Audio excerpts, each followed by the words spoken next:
And I'm very happy to be here. I'm excited to start off our month. I always get to be the speaker at the beginning of the month, and this month we are looking at how our good flows out through us. So let's just take a moment and see how these words resonate with you. What do you think of the word riches? Yeah. I knew it would inspire some of you. What about money? Yes, love it. Abundance? Wealth? And how do you feel about the title of this book, The Science of Getting Rich? Yes. Here's a few things that he says in here. There is nothing wrong in wanting to get rich. The desire for riches is really the desire for a richer, fuller, and more abundant life. And he also says, it is perfectly right that you should give your best attention to the science of getting rich, because it is the noblest and most necessary of all studies. Now, I hear all the enthusiasm. For me, when I read some of that and I hear those words, I still get squeamish. I squirm a little, because there's something about those words that still in me creates a little discomfort. So I don't know if I'm alone, and I'm going to be speaking to myself this morning, and all of you are way advanced. But if any of you started to squirm a little with some of that, I started thinking about why. Why was I squirming? The reason I was reading and am reading this book is because this is one of the books being used in practicing, Prosperity Plus, that we're in the middle of. We're halfway through that class. And so I was reading it, and there are pieces that I was like, yes, and then part of me went, ooh, that was a little hard for me to swallow. And then I was like, yes, and then ooh. So I thought, why? Every time I get that kind of feeling, I know I need to go within and figure out what's going on. So I started thinking about it, and I started wondering, well, first of all, I realized that I don't want to be greedy, and I don't want to be perceived as being greedy. And so those words tend to make me feel like, oh, am I being greedy?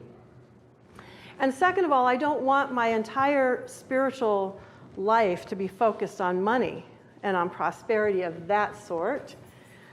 And all that I learn, I don't want to be focused on money. And he said that's the greatest of all things to study. And I also find myself getting really uncomfortable when I'm in church and I hear people talking about money. Usually because when they're talking about it, they're saying we need more and we want you all to provide it. So I realize that I still have some real discomfort with those concepts. And so I wanted to look at why. Where does that come from? Where do we get what Ernest Holmes calls our race consciousness around wealth, money, riches, abundance? Ernest Holmes' term race consciousness means that which is in our culture that we grow up with, that stuff that sort of permeates our beliefs and attitudes without us even realizing we're learning it or absorbing it. So where do we get our race consciousness in regard to money or riches or our good? And why is it that we often feel guilty if we are wanting to bring more good into our life and we think that we should only want more good for everybody else, but not necessarily ourselves? Where does that thinking come from? Well, I think it's rooted in the Christian scriptures, maybe in all of the Bible, and maybe in other teachings as well. And that's because of chapters like this. In Matthew, from the Christian scriptures, 6, it says, do not lay up for yourself treasures buried in the ground. And some translations say, don't lay up treasures for yourselves on earth, but lay up for yourselves treasure in heaven. For where your treasure is, there also is your heart. He says, no man can serve two masters. You cannot serve God and mammon, which is wealth. And some interpretations say money. You cannot serve God and money. Further on in Matthew, Jesus then said to the disciples, truly I say to you, it is difficult for a rich man to enter into the kingdom of heaven. And again, I say to you, it is easier for a rope, and some of us know the translation to be a camel, so that word in Aramaic is similar or the same. So it's easier for a rope to go through the eye of a needle than for a rich man to enter the kingdom. And so as we think about those passages, and there's more of them, I just picked the ones in Matthew, the sentences that jump out to us are, don't store up treasures for yourselves here or in the ground or here on earth. You can't serve God and mammon or money at the same time. and this idea that if you're rich, it's going to make it difficult to get into heaven. And so I think it's from those kinds of attitudes or teachings that we start to equate money with evil, because then it's that which is keeping us from heaven, which is our highest or greatest experience. That's the idea of what we want to someday experience, if not now, then later. And yet, if you look at those same passages, there's more to the story.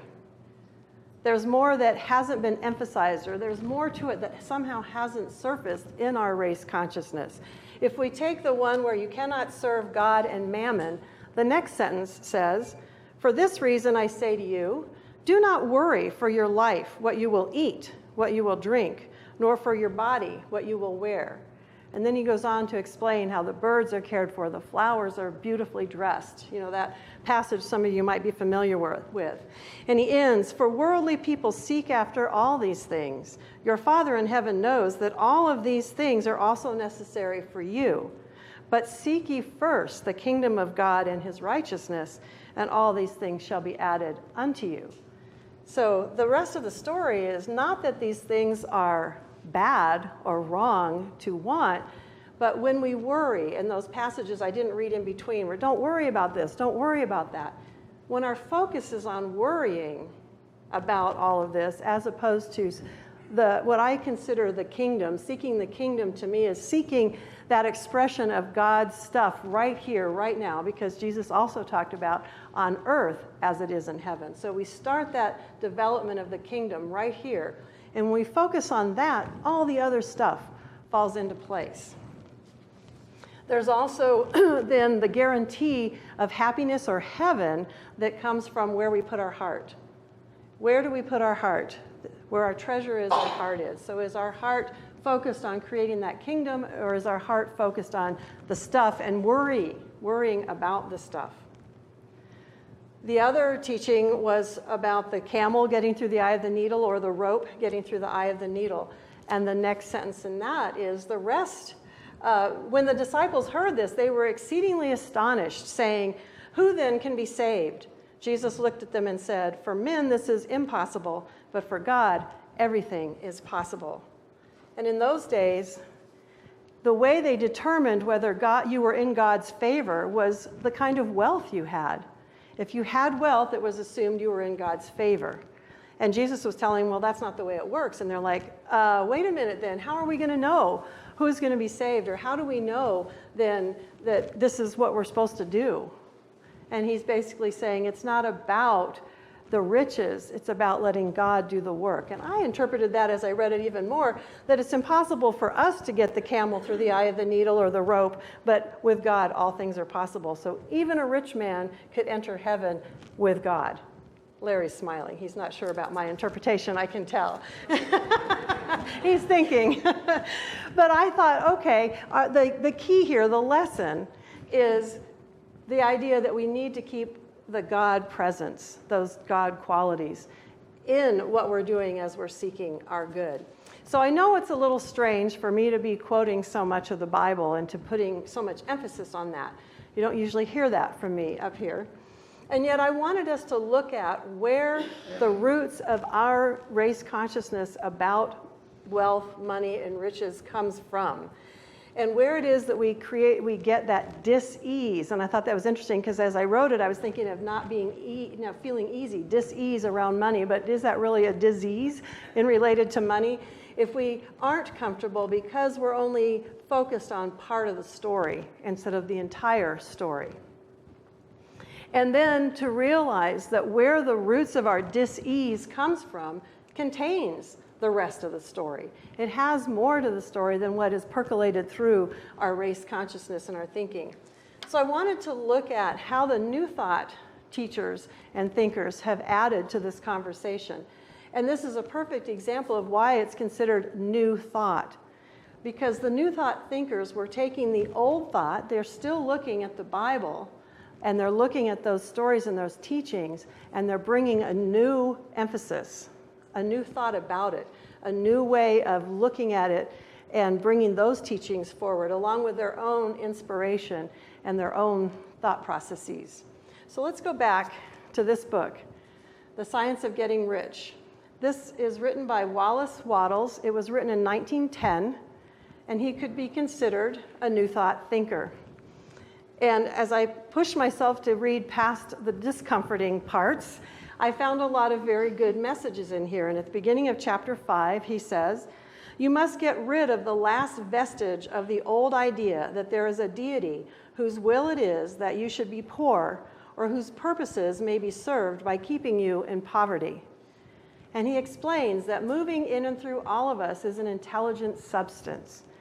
And through all of life is an intelligent substance. And the way that life works is it continues to multiply itself. It continues to grow.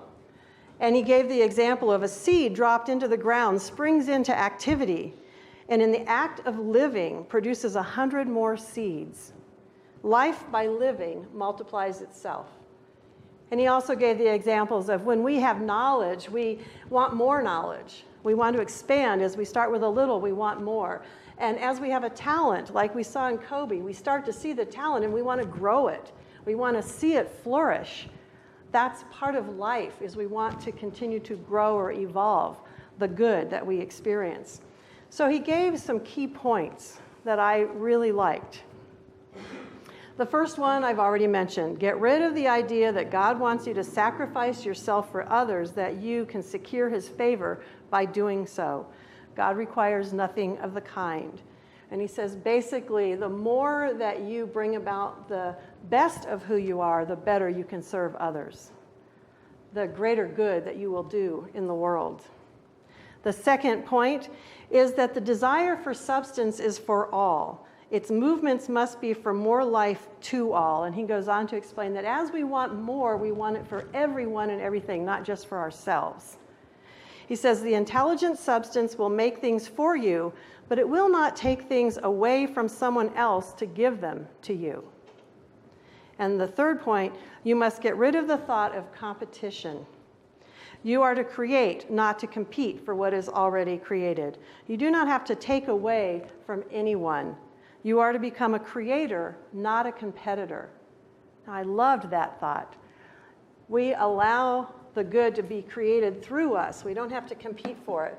And so I realized that part of why I get uneasy and started to feel a little guilty or uncomfortable is because there was still a part of me connected to that lack mentality that says there's not enough to go around, so if I get something, I have to be taking it from you in order to get it.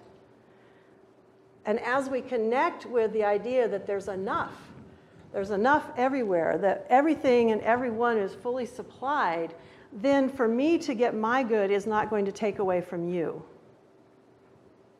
And that I can allow that good to be created in and through me. So the New Thought thinkers and teachers have taken these same teachings and brought out that new focus, that new emphasis. We can release the old idea that we need to be poor in order to get into heaven. And we can release the idea that we have to feel guilty if we are seeking our own good. Because as we seek our own good, we are of greater service to others around us. And again, I'm going to repeat because I love this. You are to become a creator, not a competitor. So how do we become a creator? How do we become a creator of our own good and good around us? Well, once again, there are examples in the teachings of Jesus. If you think about the loaves and fishes story, the people came to Jesus and said, there's not enough. We can't feed everyone. Deb's worst nightmare. She's like, and yet it always works, doesn't it? There's always enough. Because what did Jesus do with what they brought him? He gave thanks for what they had. So the key there is to start by giving thanks for what you have. Give thanks for what's already in your life. And as he gave thanks, it multiplied and fed all of the people. And I don't know why or how this works, but the more I've practiced it in my life, the more I've realized that's true. As I give thanks for what I already have, it draws to me more. That flow gets started and things seem to grow. The next key to being a creator of our good is to give as we receive, to keep that flow going. In fact, you start giving first and then you can receive. And the third thing is to focus on the expressions of God, the God qualities, or as the passage said, the kingdom of heaven. Seeing those qualities showing up here in our lives now. And as we do that, everything else falls into place. So I encourage you this month, if you have Living the Science of Mind, and if you don't, you might consider getting it, or there might be some copies in the library you can borrow. There's a whole chapter in here called Substance and Supply, or the Law of Opulence. And in here, Ernest Holmes, who is the founder of religious science, says the same thing, that there are some people who feel that it is wrong to pray for or to treat to get what we call material good. And he goes on to explain the same kind of thing, that we feel like we have to suffer and we have to be poor. And he's saying, but even Jesus stood in the midst of the here and now and proclaimed the kingdom of heaven is within and at hand. And he goes on to say that even Jesus said, if you need or want something, pray, and as you believe in it, it shall be yours. And so again, he's going back to those old teachings and bringing out a new emphasis on them. And then he says that it's important that we subject our desires to the divine will and divine necessity. And so that can be like, what? How do we know what the divine will is and what is divine necessity? Well, next month our focus is on divining the divine will, so stay tuned. But for this month, he interprets divine will as that which is toward life. It is toward givingness, since in giving it is expressing itself.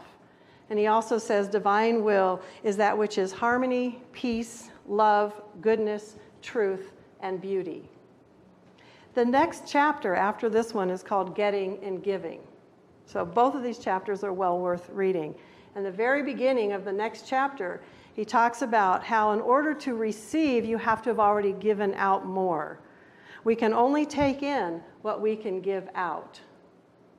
Think about a sponge. If you squeeze it, there's more room for it to absorb more. And he says at the end, to refuse to give is to refuse to live to the fullest extent. To refuse to give love is to refuse to receive love. That which we refuse to give out not only closes the door on the giving, but on the receiving as well.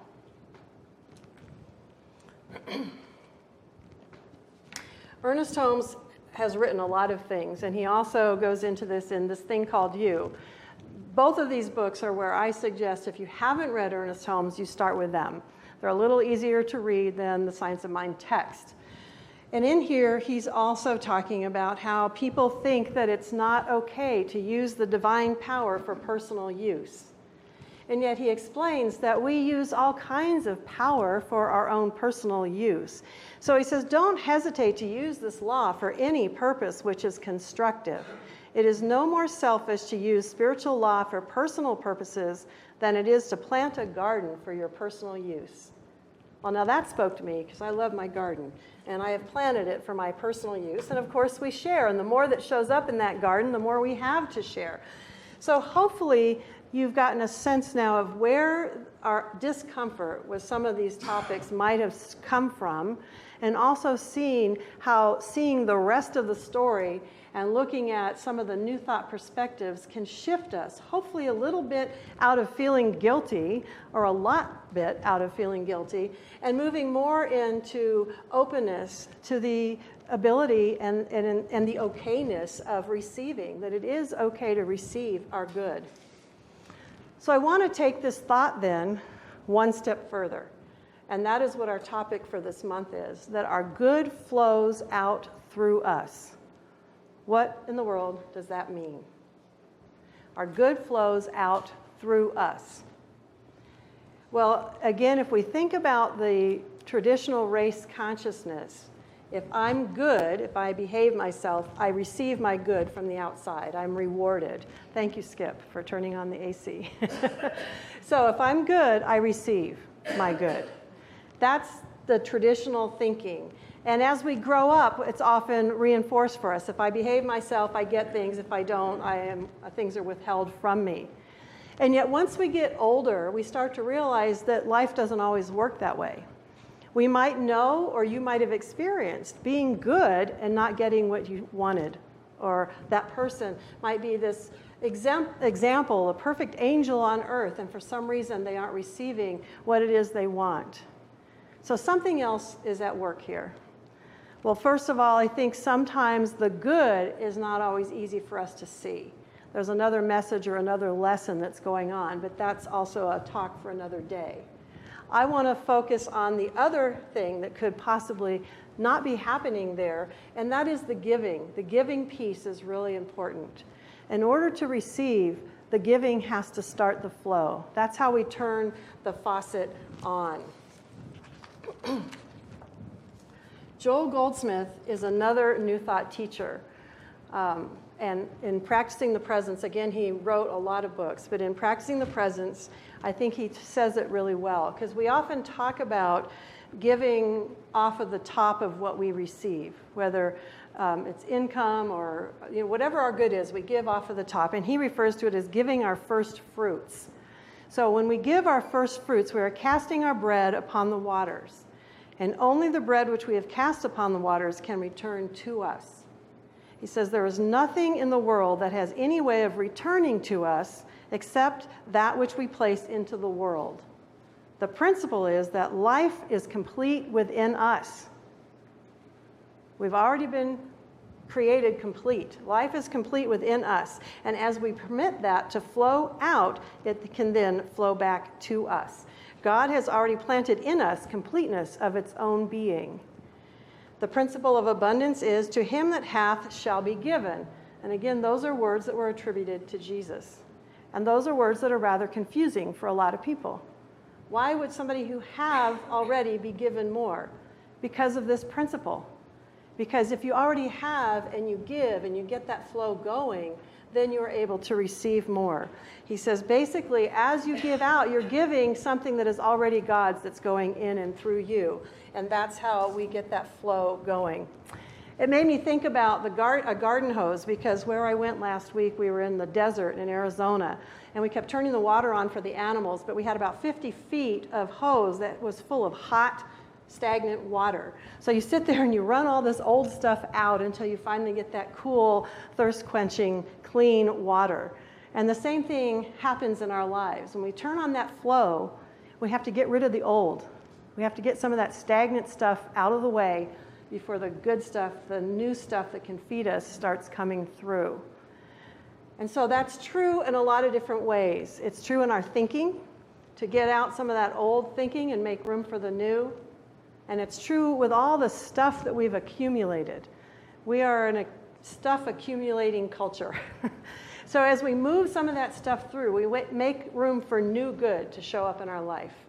And lucky for you, we have something that'll help you do that, because next month we're going to have a treasure sale, and we have a room in here where we're collecting stuff that you no longer want that we'll put in here and we'll send out and become somebody else's treasure, somebody else's good. We'll let that flow happen. So if you're inspired this month to clear out some of that stuff, remember that you can bring it here and we'll help it to move on and continue being part of that flow. And in doing so, it'll help increase the flow here at the center.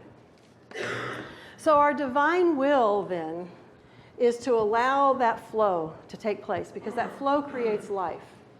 Think about your body. I like to use the body as an analogy. If our blood flow gets stuck, we're in trouble. If our airflow is stuck, we're in trouble. And we want our food and digestion and elimination flow to work properly. Without that, stagnation, stuckness creates death. And so what I realized is we can either transform through stagnation and death, because really nothing gets to stay the same. So even the process of stagnation and death will transform whatever it is that is stagnated. Or we can transform through the flow, through that which creates life. And basically it's up to us to make that choice, which way we want to experience life. And so this leads me to what I think is probably the hardest part of this whole concept. This is probably where we get stuck, wanting to jump into that flow or allow that flow to take place through us. What happens when things are flowing? What's taking place? Is anything the same? Yes, change. Change is what's happening when we're in the flow. And a lot of us aren't comfortable with change. And yet, To have life, things have to change. Things have to continue to move. The status quo is stagnation, and that equals death. Wanting things to remain the same is stagnation, and that equals death. Even if what we have is amazing, we love what we have right now, it's serving us, but if we want to hold on to that and keep it the same, it eventually stagnates. That creates death. In order to move into that divine will, which is toward life, we have to allow that flow. And we turn it on through that givingness. We allow our good then to flow through us. And in so doing, we're choosing life. Our good then serves us, and it serves others because it's moving from us out and serving others. Our good brings about life, and we are then choosing to transform through life. So I want to close by reading you I love these little poems. I just discovered this book. It's called Poems with God by Marie Hitzeman. And what she's done in here is all kinds of cute little interactions between her and God. They're like conversations that she's having with God. God, I want something to hold on to. How about your hat? I want more than that. Hold on to it anyway. The winds of change are blowing. I hope they blow something for me to hold on to. They do. It's change. I can't hold on to that. Well, then maybe it's time you let go. Is this reverse psychology? It's just my 2 cents worth. Some spare change? Will you accept a donation? How can I refuse God? By holding on to the old ways and refusing to make change. Well, that would make me a tightwad. Yep, but I won't hold you to it. Thanks. Thanks for letting me go and for the valuable advice. Keep the change and keep changing, says God. And so it is.